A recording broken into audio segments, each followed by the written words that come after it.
In the dark shadows, in the white cold, fearlessly we search for knowledge new and old. We drink the strong spirits and read the ancient tomes. The order of the Abracast. We are the brave and the bold.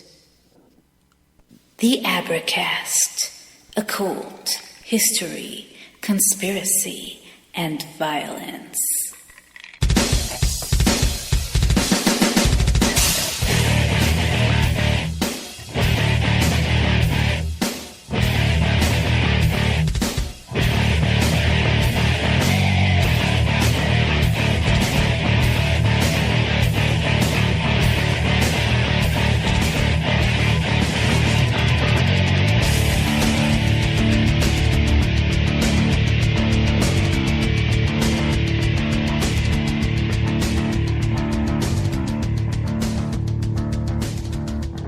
Hey, welcome to the Abracast. I'm John Towers, and this is the Wednesday Book Club, part 15 of Friedrich Nietzsche's Thus Spake Zarathustra.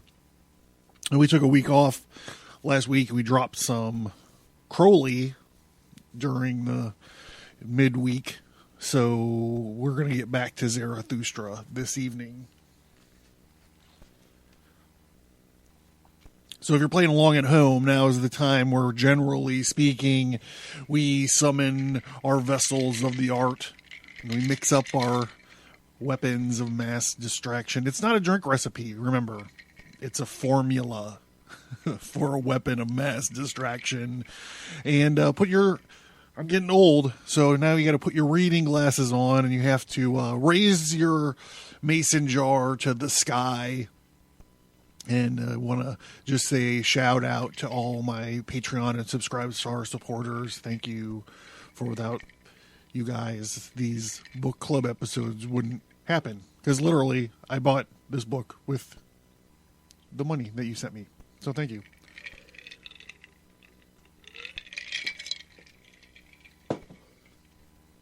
So look at this. We're breaking a land speed record here. I got a lot of shit to do after I record this tonight. So I'm just going to get as much of it out of the way as fast as possible. Under 3 minutes we're doing this. Okay, so we're entering the last portions of the third part of Zarathustra. We're not going to get to the end of it tonight, maybe next week. It's probably going to be a long episode next week too. I don't know, it depends on how far, I don't know, blah, blah, blah. This, speech is called On Passing By. Thus, walking slowly among many peoples and through numerous towns, Zarathustra returned on roundabout paths to his mountains and his cave.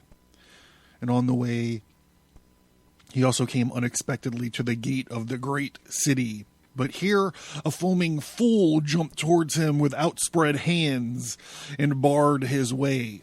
This, however, was the same fool whom the people called Zarathustra's ape, for he had gathered something of his phrasing and cadences, and also liked to borrow from the treasures of his wisdom. But the fool spoke thus to Zarathustra. "O Zarathustra, here is the great city where you could find nothing and lose everything. How do you want to wade through this mire? Have pity on your foot, rather spit on the city gate and turn back. Here is hell for a hermit's thoughts. Here great thoughts are boiled alive and cooked until they are small. Here all great feelings decay, and only the smallest rattle-boned feelings may rattle here. Don't you smell the slaughterhouses and ovens of the spirit even now? Does not this town steam with the fumes of slaughtered spirit? Don't you see the soul hanging like a limp, dirty rag? And they still make newspapers of these rags. And don't you hear how the spirit has here been reduced to plays on words. It vomits revolting verbal swill. And they still make a newspaper of this swill. And then Nietzsche is reaching from beyond the grave to talk about mainstream media. There, they hound each other and know not where. They overheat each other and know not why. And they tinkle with their tin and jingle with their gold. They are cold and they seek warmth from brandy and are heated and seek coolness from frozen spirits, and they are all diseased and sick with public opinions. This just in, Twitter blew up over the latest thing that Kylie Jenner said on her, tweeters. All lust and vices are at home here, but there are also some here who are virtuous, and there is much serviceable virtue with pen, fingers, and hard sitting and waiting flesh, blessed with little stars on the chest and with little padded rumpless daughters. There is also much piety. There are many devout lick spittles, batteries of fakers and flattery bakers. Before the God of hosts, it is from above that the stars and the gracious spittle trickle. Every starless chest longs above. The moon has her courtyard, and the courtyard has its moon calves. To everything, however, that comes from the court, the beggarly mob and all serviceable beggar virtue pray. I serve you.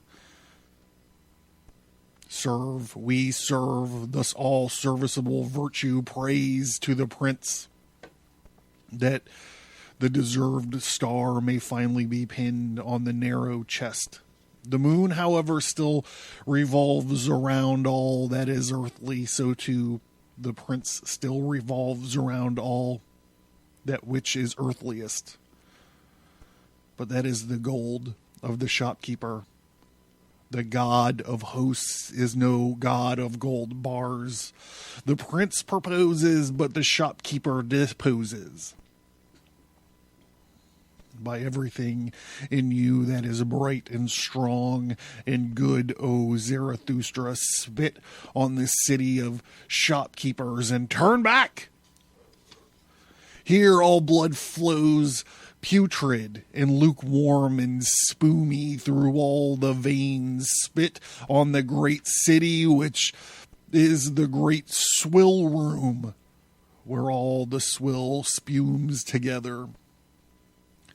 Spit on the city of compressed souls and narrow chests, of Popeyes and sticky fingers, on the city of this obtrusive and impudent, the scribble and scream throats, the overheated, ambitious, conceited, where everything infirm, infamous, lusty, dusty, over-musty, pussy, and plotting petrifies together.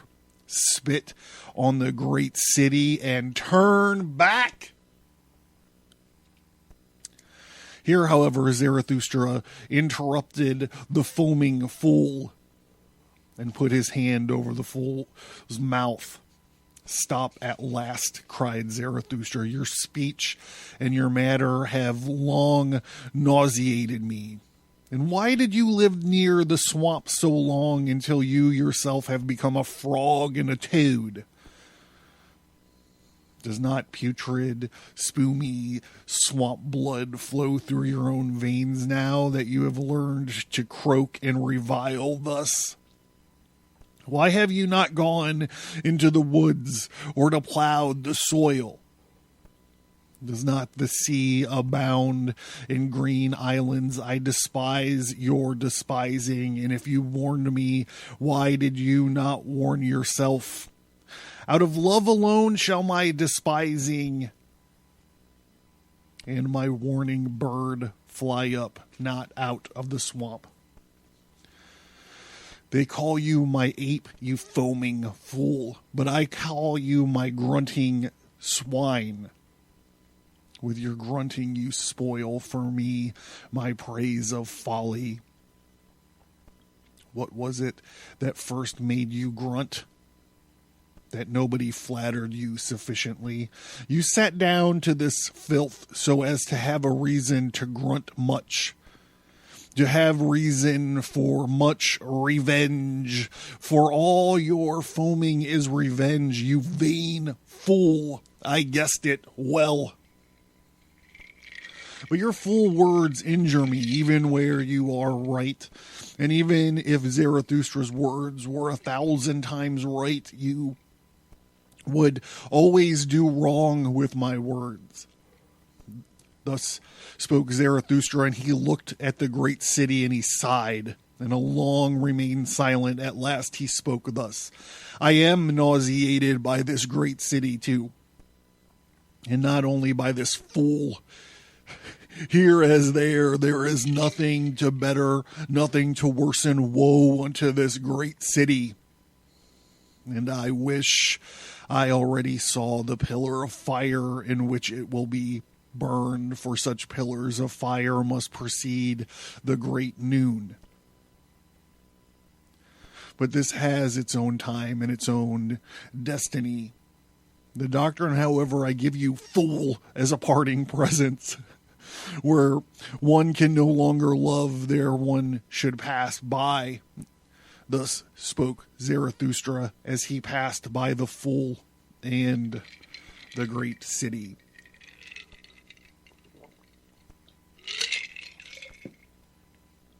On Apostates. Alas, all lies withered and gray, but not recently stood green and colorful on this meadow. And how much honey of hope I carried from here to my own beehives. These young hearts have all become old already, and not even old, only weary, ordinary, and comfortable, they put it. We have become pious again. Only recently I saw them run out in the morning on bold feet, but the feet of their thirst for knowledge have grown weary, and now they even slander the courage they had in the morning. Verily, many among them once lifted their legs like dancers, cheered by the laughter and my wisdom, and they thought better of it. Now I saw one groveling, crawling back to the cross. Around light and freedom they once fluttered like mosquitoes and young poets. A little older, a little colder, and already they are musty mystifiers and hearth squatters. Did their hearts perhaps grow faint because solitude swallowed me like a whale? My God, that is... I gotta underline that. I gotta come back to this when we do the lessons of this. Sorry, folks. I'll have my shit together right now. Did their ears perhaps listen longingly long in vain for many of my trumpet and herald's calls? Alas, there are always a few whose hearts long retain their courageous bearing and overbearing prankishness, and whose spirits also remain patient. The rest, however, are cowards. The rest, those are always by far the most commonplace and superfluous. The all too many, all these are cowards. Whoever is of my kind will also encounter the experiences of my kind, so his first companions will have to be corpses and jesters.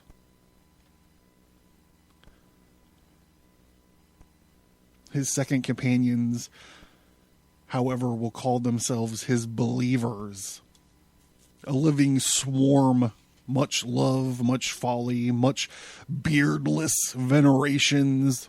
To these believers, whoever is my kind among men should not tie his heart Those who know the changeful, cowardly nature of mankind should not believe in these springtimes and colorful meadows.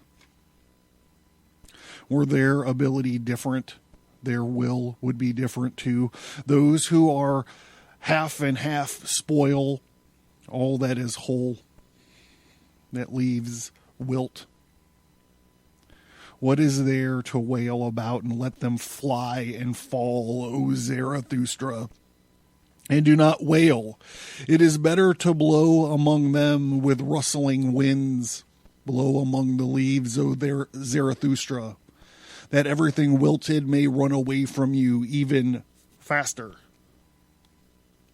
We have become pious again, so these apostates confess, and some among them are even too cowardly to confess it. Those I look in the eye, and then I say it to their faces and their blushing cheeks. You are such as pray again, but it is a disgrace to pray. Not for everybody, but for you and me, and whoever else has the conscience in his head too. For you, it is a disgrace to pray. You know it well, your cowardly devil within you. You would like to fold his hands and rest his hands in his lap and be more comfortable. This cowardly devil urges you. There is a God within this, however. You belong to the light-shunning kind who cannot rest where there is light. And now you must daily bury your head deeper in night and haze. And verily, you choose the hour well, for just now the nocturnal birds are flying again. The hour has come for all light-shunning folk. The hour of evening and rest. When they do not rest, I hear and smell it. Their hour for chase and procession has come, for indeed,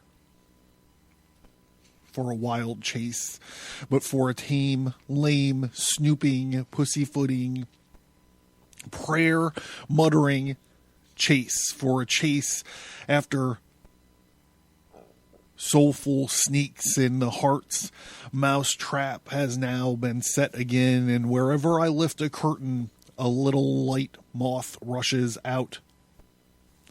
Did it perhaps squat there together with another little night moth? For everywhere I smell little hidden communities, and wherever there are closets, there are new cantors praying inside in the fog of cantors. They sit together long evenings and say, let us become as little children again, and say, dear God, their mouths and stomachs upset by pious confectioners. Or they spend long evenings watching a cunning, ambushing, cross-marked spider which preaches cleverness to the other spiders and teaches thus, under crosses one can spin well. Or they spend the day sitting at swamps while fishing rods, thinking themselves profound, but whoever fishes where there are no fish, I would not even call superficial. Or they learn to play the harp with pious pleasure from a composer of songs who would like to harp himself right into the hearts of young females. For he has grown weary of old females and their praise. Or they learn to shudder from scholarly half-mad man who waits in dark rooms for the spirits to come to him, so his spirits will flee completely. Or they listen to an old cavilling zany who has learned the sadness of tones from sad winds. Now he whistles after the wind and preaches sadness in sad tones. And some of them have become night watchmen now. They know how to blow horns and to walk about at night and to awaken old things that had long gone to sleep. I heard 5 saying about old things last night in the garden wall. They came from such old, saddened, dried up night watchmen. For a father, he does not care enough about his children. Human fathers do this better. He is too old. He does not care about his children at all anymore. Thus the other night watchman replied. But does he have any children? Nobody can prove it if he does not prove it himself. I have long wished he would for once prove it thoroughly. Prove as if he had ever proved anything. Proof is difficult for him. He considers it terribly important that one should have faith in him. Sure. Faith makes him blessed. Faith in him. That is the way of old people. We are no different ourselves. Thus the 2 old night watchmen and scare lights spoke to each other, and then tooted sadly on their horns. So it happened last night at the garden wall. In me, however, my heart twisted with laughter and wanted to break and did not know whither, and sank into my diaphragm. Verily, this must yet be my death, that I shall suffocate with laughter when I see asses drunk and hear night watchmen thus doubting God. Is not the time long past for all such doubts too? Who may still awaken such old sleeping light shunning things? For the old gods, after all things came to an end long ago, invariably they had a good, gay, godlike end. They did not end in a twilight, though this lie is told. Instead, one day they laughed themselves to death. What happened when the most godless word issued from one of the gods themselves, the word, "There is one God. Thou shalt have no other gods before me." An old grim beard of a god, a jealous one, thus forgot himself. And then all the gods laughed and rocked on their chairs and cried. It's not just this godlike that there are gods, but no God. He that has ears to hear, let him hear. Thus Zarathustra discoursed in the town which he loved, and which is also called the Motley Cow. This is the town he keeps going back to, where he originally heckled the tightrope walker. For from here he had only 2 more days to go to reach his cave and his animals again.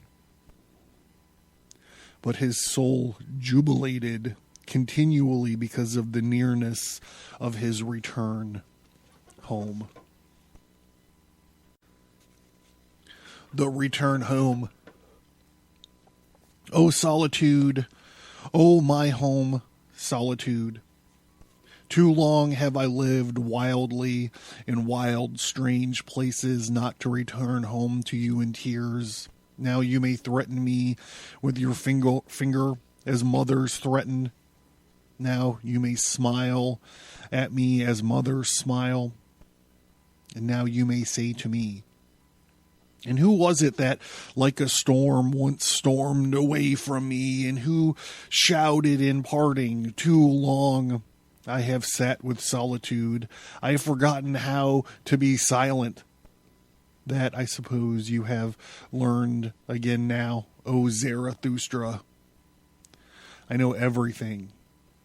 Also that you were more forsaken among the many, being one, than ever with me.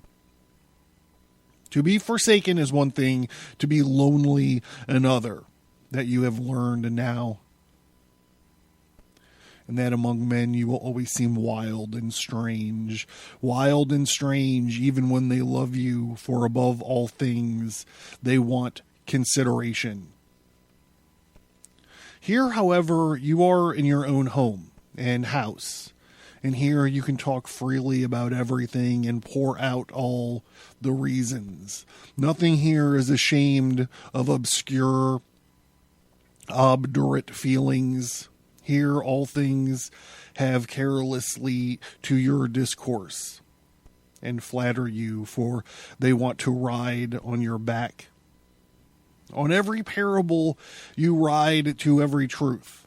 Here you may talk fairly and frankly to all things, and verily it rings in their ears like praise when somebody talks straight to all things. To be forsaken, however, is another matter. For do you still remember, Zarathustra, when your bird cried high above you, when you stood in the forest, undecided where to turn, ignorant, near a corpse, when you said, "May my animals lead me"? I found it more dangerous to be among men than among animals. Then you were forsaken. And do you still remember, Zarathustra, when you sat on your island, a well of wine among empty pails, spending and expending, bestowing and flowing among the thirsty, until finally you sat thirsty among drunks and complained by night? Is it not more blessed to receive than to give, and to steal still more blessed than to receive? And when you were forsaken, do you still remember, Zarathustra, when your stillest hour came and drove you away from yourself, speaking in an evil whisper, "Speak and break"? When it made you repent all your waiting and silence and discouraged your humble courage, then you were forsaken. O solitude, O my home solitude, how happily and tenderly your voice speaks to me. Well, do not question each other and do not complain to each other. We often walk through open doors. For where you are, things are open and bright, and the hours to walk on lighter feet here. For in darkness time weighs more heavily on us than the light. Here the words and word shrines of all being open up before me. Here all being wishes to become word, all becoming wishes to learn from me how to speak. Down there, however, all speech is in vain. There, forgetting and passing by are the best wisdom that I have learned now. He who would grasp everything human would have to grapple with everything, for that my hands are too clean, and I do not even want to inhale their breath. Alas, that I have lived so long among their noises and vile breath. Oh, happy silence around me. Oh, clean smells around me. Oh, how this silence draws deep breaths of clean air. Oh, how it listens, this happy silence. But down there, everyone talks and no one listens. You could ring in your wisdom with bells. The shopkeepers in the marketplace would out-jingle it with pennies. Everyone among them talks. No one knows how to understand anymore. Everything falls into the water and nothing falls into deep wells any longer. Everyone among them talks. Nothing turns out well anymore and is finished, and everyone cackles. But who still wants to sit quietly in the nest and hatch eggs? Everyone among them talks, and everything is talked to pieces. And what even yesterday was still too hard for time itself and its tooth today hangs spoiled by scrapping and gnawing out of the mouths of men of today. Everyone among them talks, and everything is betrayed.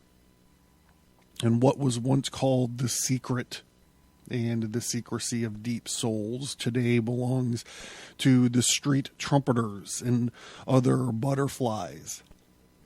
Oh, everything human is strange, a noise on dark streets, but now it lies behind me again. My greatest danger lies behind me. Consideration and pity have ever been my greatest dangers, and everything human wants consideration and pity and concealed truths with a fool's hand and a fond, foolish heart and a wealth of the little lies of pity. Thus I always lived among men. Disguised I sat among them, and ready to mistake myself, that I might endure them, and willingly urging myself, you fool, you do not know men. One forgets about men when one lives among men. There is too much foreground in all men. What good are far-sighted, far-seeking eyes there? And whenever they mistook me, I, fool that I am, showed them more consideration than myself, being used to hardness against myself. And often I even took revenge on myself for being too considerate, covered with the bites of poisonous flies and hollowed out like a stone by many drops of malice.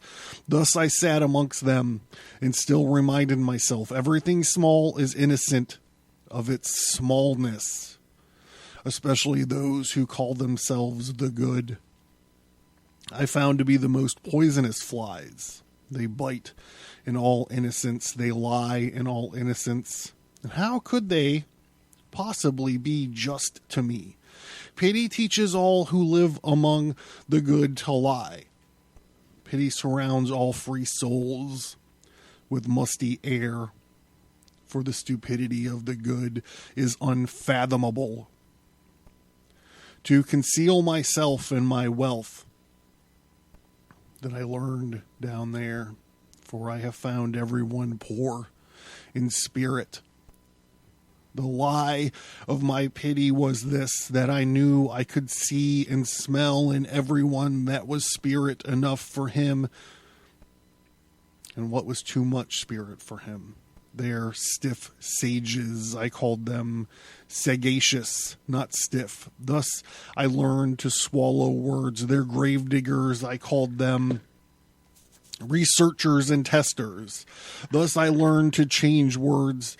The gravediggers dig themselves sick under old rubbish, lie, noxious odors. One should not stir up the morass. One should live on mountains. With happy nostrils, I again breathe mountain freedom. At last my nose is delivered from the smell of everything human, tickled by the sharp air. As by sparkling wines, my soul sneezes and jubilates to itself Gesundheit. Thus spoke Zarathustra.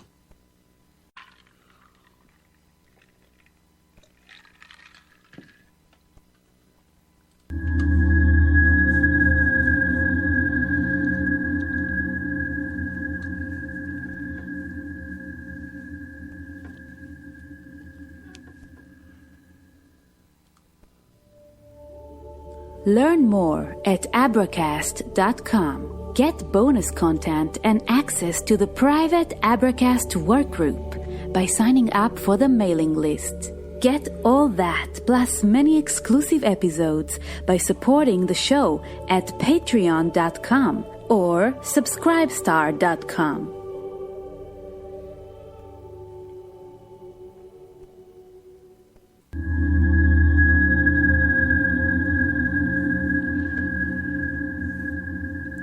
On the three evils.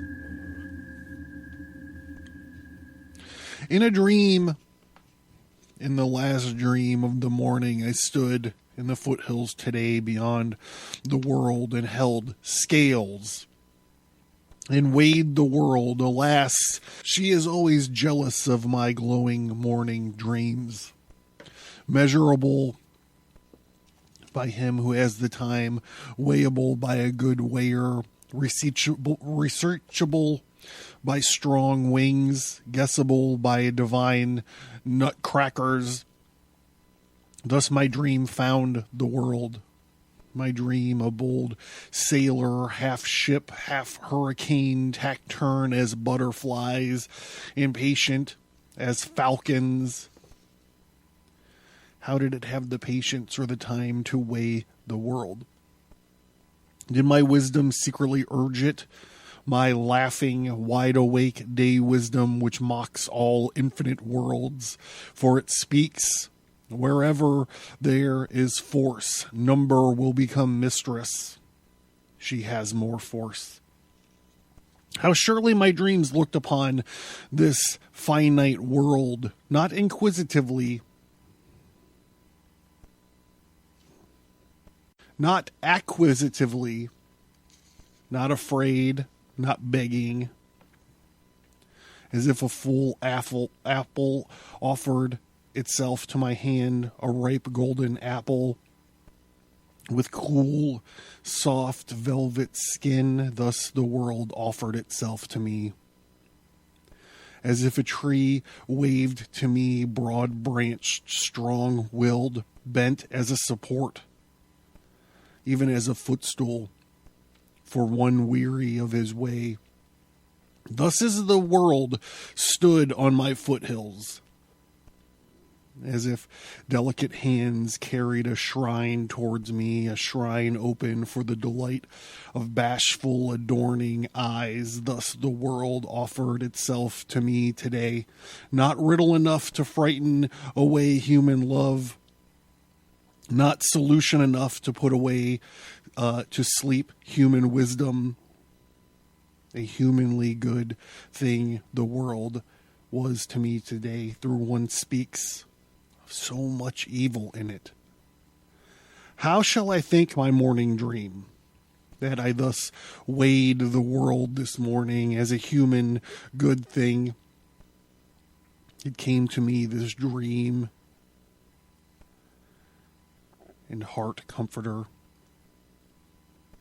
and to imitate it by day and to learn from it what was best in it, I shall now place the three most evil things on the scale and weigh them humanely as well.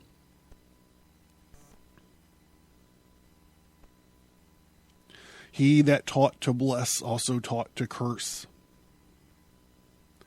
What are these three cursed things in the world? I shall put him on the scales. Sex, the lust to rule, selfishness. These three things have so far been the best cursed and worst reputed and lied about. These three I will weigh humanely well.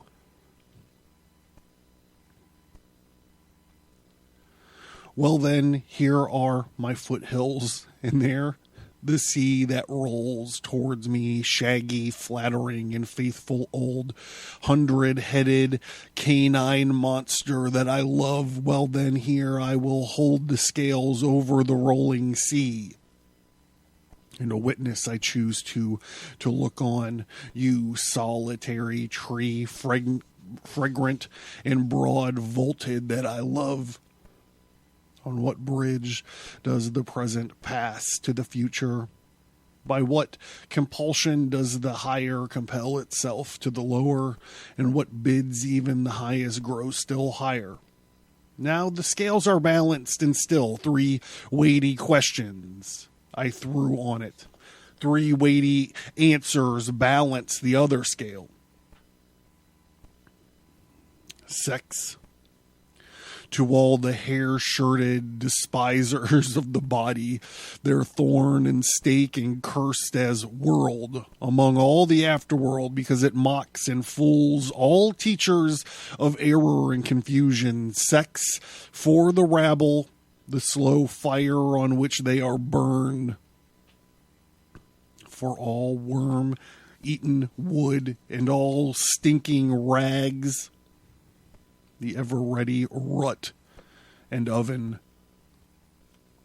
Sex for free hearts innocent and free, the garden happiness of the earth, the future's exuberant gratitude to the present. Sex only for the wilted a sweet poison, for the lion-willed, however, the great invigoration of the heart and the reverent reserved wine of wines. Sex, the happiness that is the great parable of a higher happiness. And the highest hope for many is a marriage promised, and more than marriage to many who are strangers to each other than man and woman, and who can wholly comprehend how strange men and women are to each other. Sex, but I want to have fences around my thoughts and even around my words, lest swine and swooners break into my garden. The lust to rule, scalding scourge of the hardest among the hard-hearted, the hideous torture that is saved up for the cruelest, the dark flame of living pyres, the lust to rule, the malicious gadfly imposed on the vainest peoples, the mocker of all uncertain virtues, and the rider on every horse and every pride. The lust to rule, the earthquake that breaks open everything worm-eaten and hollow, the rumbling, grumbling punisher that breaks open whited sepulchres, the lightning-like question mark, besides premature answers, the lust to rule, before whose glances man crawls and ducks and slaves and become lower than a snake and a swine, until finally the great contempt cries out of him. The lust to rule, the terrible teacher of the great contempt, who preaches away with you to the very faces of cities and empires, until it finally cries out of themselves, away with me. The lust to rule, which, however, also ascends, alluring to the pure and lonely, and up to the self-sufficient heights, glowing like a love that luringly paints crimson fulfillments on earthly skies. The lust to rule. But who would call it lust when what is high longs downward for power? Verily, there is nothing diseased or lustful in such longing and condescending. That is, lonely heights should not remain lonely, and the self-sufficient eternally. That the mountain should descend to the valley, and the winds and the height and the low plains. Oh, who were to find the right name for such longing, gift-giving virtue? Thus Zarathustra once named the unnameable.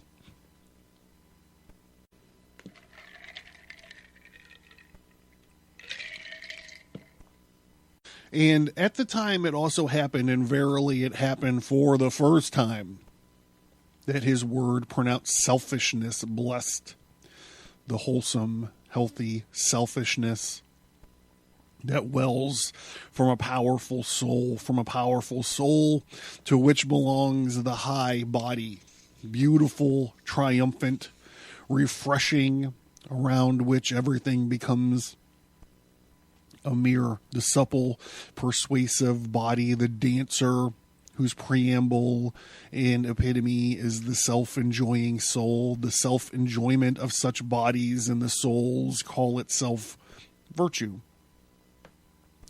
With its words about good and bad, such self-enjoyment screens itself as with sacred groves, with the names of its happiness, and banishes from its presence whatever is contemptible. From its presence it banishes whatever is cowardly.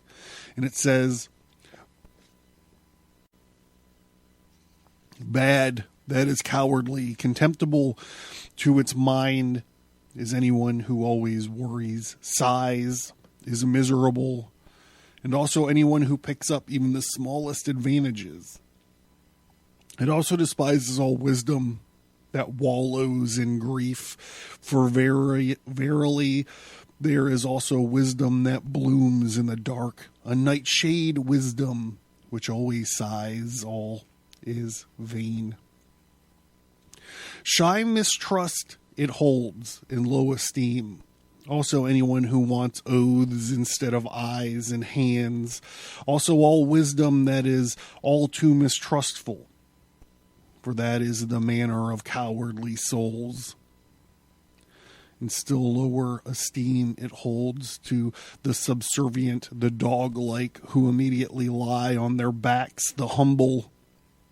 And there is wisdom too, that is humble and dog-like and pious and subservient. Altogether hateful and nauseating, it finds those who never offer resistance, who wallow poisonous spittle and evil glances in the all too patient, all suffering, always satisfied, for that is servile. Whether one be servile before gods and gods kick, or before men and the stupid men's opinions, whatever is servile, it spits on. This blessed selfishness bad, that is what is called everything that is sorely stooped and sordidly servile. Unfree, blinking eyes, oppressed hearts, and that false yielding manner that kisses with cowardly lips, and sham wisdom. That is what it calls the would-be wit of the servile and the old and weary, and especially the whole wicked, nit-witted, witless foolishness of priests. The sham wise, however, all the priests of the world weary, and all those whose souls are womanish and servile. Oh, what wicked tricks has their trickery always played on selfishness. And what was considered virtue and called virtue was playing wicked tricks on selfishness and selfless. That is now how all these world-weary cowards and cross-marked spiders wanted themselves for good reason. But for all these, the day is now at hand. The change, the sword of judgment, the great noon, much shall be revealed there. And whoever proclaimed the ego wholesome and holy and selfishly blessed, verily, he will also tell what he knows for telling. Verily, it is at hand, it is near, the great noon. Thus spoke Zarathustra. All right, we're going to go a little bit long. I hope you guys don't mind. We're going to go a little bit long, and we're going to do one more. And that'll get us right to where we need to be for the next episode. So I apologize, but hang tight, hang with me. We're almost done. On the spirit of gravity, my tongue is of the people. I speak too crudely and heartily for Angora rabbits, and my speech sound even stranger to all ink fish and pen hacks. My hand is a fool's hand. Beware all tables and walls and whatever else still offer room for foolish frill or scribbling skill. My foot is a cloven foot. With it I trample and trot over sticks and stones and crisscross, and I am happy as the devil while running so fast. My stomach is an eagle's stomach, for it is like a lamb, for it likes lamb best of all. Certainly it is the stomach of some bird nourished on innocent things and on little ready and impatient to fly off. That happens to be my way. How could there not be something of a bird's way in that? And above all, I am an enemy of the spirit of gravity, That is the bird's way, and verily a sworn enemy, arch enemy, primordial enemy. Oh, where has not my enmity flow and misflown in the past? Of that I could well sing a song, and will sing it, although I am alone in an empty house and must sing it to my own ears. There are other singers, of course, whose throats are made mellow and whose hands are made talkative, whose eyes are made expressive and whose hearts are awakened only by a packed house. But I am not like those. He who will one day teach men to fly will have moved all boundary stones. The boundary stones themselves will fly up into the air before him, and he will re-baptize the earth, the light one. The ostrich runs faster than the fastest horse, but even he buries his head gravely in the grave earth. Even so, the man who has not yet learned to fly, earth and life seem grave to him, and thus the spirit of gravity wants it. But whoever would become light and a bird must love himself. Thus I teach. Not to be sure with the love of the wilting and wasting, for among those even self-love stinks. One must learn to love oneself. Thus I teach. With the whole, some, and healthy love, so that one could bear to be with oneself and need not roam. Such roaming baptizes itself of love of thy neighbor. With this praise, the best lies and hypocrisies have been perpetrated so far, and especially by such as were a grave burden for all the world. And verily, this is no command for today and tomorrow to learn to love oneself. Rather, it is all arts and the subtlest, the most cunning, the ultimate, and most patient, from whatever his own is well concealed from the owner. And of all treasures, it is our own that we dig up last. Thus, the spirit of gravity orders it. We are presented with grave words and values almost from the cradle, good and evil. This gift is called. For its sake, we are forgiven for living. And therefore, one suffers like little children to come unto one, in order to forbid them bedtimes, to love themselves. Thus the spirit of gravity orders it. And we carry faithfully what one gives us to bear on hard shoulders and over rough mountains. And should we sweat, we are told, yes, life is a grave burden, but only man is a grave burden for himself. That is because he carries on his shoulders too much that is alien to him. Like a camel, he kneels down and lets himself be well loaded. Especially the strong, reverent spirit that would bear much, he loads too many alien, grave words and values on himself. And then life seems a desert to him. I'm sorry, guys. I need to take a pause and annotate that. And verily much that is our own is also a grave burden. And much that is inside men is like an oyster, nauseating and slippery and hard to grasp, so that a noble shell and a noble embellishment must plead for it. But this art too, one must learn to have a shell, and a shiny sheen and shrewd blindness. Moreover, one is deceived about many things in man, because many a shell is shabby and sad, and altogether too much shell, much hidden graciousness, and the strength is never guessed. The most exquisite delicacies find no tasters. Women know this, the most exquisite do. A little fatter, a little slimmer. Oh, how much destiny lies in so little.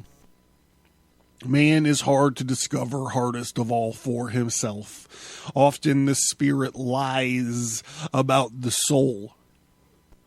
Thus the spirit of gravity orders it.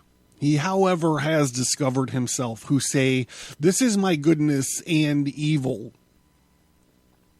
And he has reduced to silence the mole and the dwarf, who say, "Good is for all, evil is for all." Verily,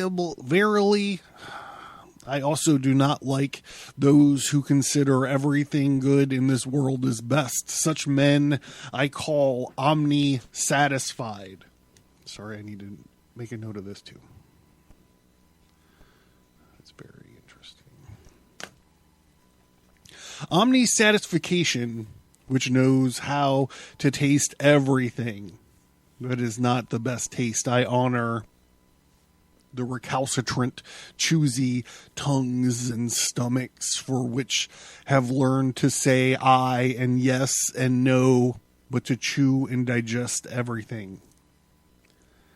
That is truly the swine's manner. Also to bray, "Eeah!" That only the ass has learned, and whoever is of his spirit. Deep yellow and red hot, thus my taste wants it. It mixes blood into all colors. That reminds me of the 1970s Marvel Kiss comic books. They made a big PR stunt where Kiss had their blood dripped into the red ink on the presses. And so they were like, every Kiss comic book was printed with the blood of the band. Do you guys remember that? Or if you don't remember it, have you ever heard of that?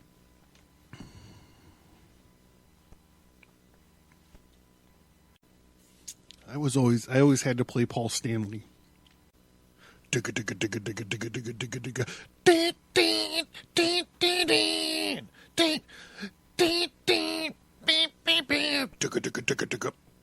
But whoever whitewashes his house betrays the whitewashed soul. To me, some in love with mummies, the others with ghosts, and both alike enemies of all flesh and blood.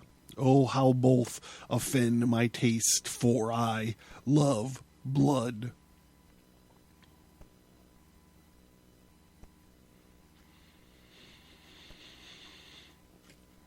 And I do not want to reside and abide where everybody spits and spews. That happens to be my taste. Rather, I would live even among thieves and perjurers. Nobody has gold in his mouth. Still more revolting, however, I find all lick spittles. And the most revolting human animal that I have found, I baptized Parasite. Did not want to love, and yet it wanted to live on love. Cursed I call all who have only one choice, to become evil beasts or evil tamers of beasts. Among such men I would not build my home. Cursed I call to those who must always wait. They've offended my taste. All the publicans and shoe keepers and things and other land and storekeepers. Verily, I too have learned to wait thoroughly, but only to wait for myself. And above all, I learned to stand and walk and run and jump and climb. It's like he's playing Mario Brothers. Climb and dance, motherfucker, dance. This, however, is my doctrine. He who would learn to fly one day must first learn to stand and walk and run and climb and dance, motherfucker, dance. One cannot fly into flying with rope ladders. I have learned to climb to many a window with swift legs. I climbed high masts, and to sit on high masts of knowledge seemed to me no small happiness. To flicker like small flames on high masts, a small light only, yet a great comfort for shipwrecked sailors and castaways. By many ways, in many ways, I reached my truth.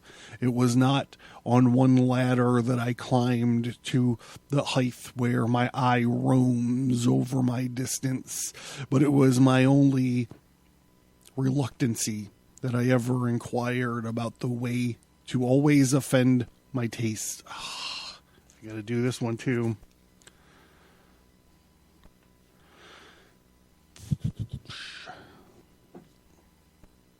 I prefer to question and try out the ways themselves. Trying and questioning was my every move. And verily, one must also learn to answer such questioning. That, however, is my taste. Not good, not bad, but my taste, of which I am no longer ashamed, and which I have no wish to hide.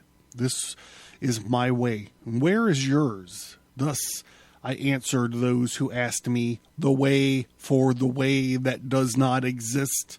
Thus spoke Zarathustra. This has been John Towers, and I have been the Abracast. And tonight, I want to give it all to you. In the darkness, there's so much I want to do. And tonight, I want to lay it at your feet. Girl, I was made for you. And girl, you were made for me. 2, 3, 4. I was made for loving you, baby. You were made for loving me. And I can't get enough of you, baby. Can you get enough of me? Learn more at Abracast.com. Get bonus content and access to the private Abracast workgroup by signing up for the mailing list. Get all that, plus many exclusive episodes by supporting the show at Patreon.com or Subscribestar.com.